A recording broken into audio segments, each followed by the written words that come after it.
Hello and welcome to the Swiss Medica channel. In this video, we'll compare two types of stem cells used in therapy: donor placental and umbilical cord MSCs, donor cells, and autologous bone marrow MSCs, patient's own cells. We'll explore their key differences, how they're used in treatment, and which might be best for your health needs. Let's start with the source of these cells.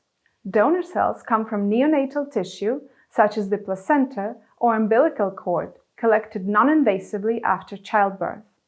These cells are always available at the clinic, don't require any invasive procedure, and can be stored in biobanks for immediate use. On the other hand, own cells are harvested from the patient's own bone marrow. This process requires a more invasive procedure, like a bone marrow aspiration, which can take time and may depend on the patient's health or age. Next, let's talk about immunogenicity.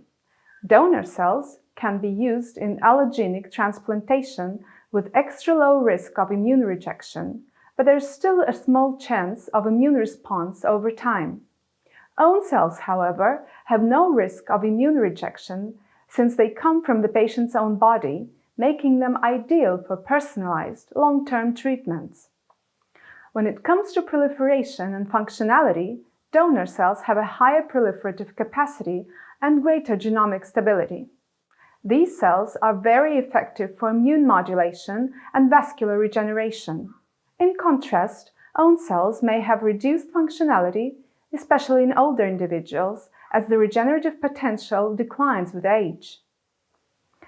In terms of therapeutic potential, donor cells are great for treating conditions that require immune modulation, like autoimmune disorders. They're also highly effective for wound healing, anti-inflammatory treatments, and improving blood vessel growth. Own cells are more focused on bone and cartilage repair, which makes them ideal for musculoskeletal conditions. Ethically, both types of cells are acceptable.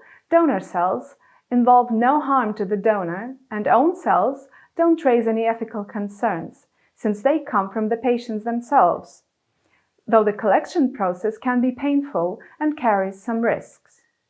The logistics also differ. Donor cells are generally more affordable and easier to use, as they are readily available in biobanks. In contrast, own cells require a more complex and personalized preparation process. So if you need rapid treatment, immune modulation, or vascular regeneration, donor cells are a great choice. But if your goal is long-term bone regeneration or immune tolerance, own cells might be the better option. To find out which stem cell therapy is right for you, don't hesitate to book a free online consultation with one of Swiss Medica's doctors. We're here to guide you every step of the way. Visit our YouTube channel for more videos on stem cell therapy and learn more about the benefits for your health.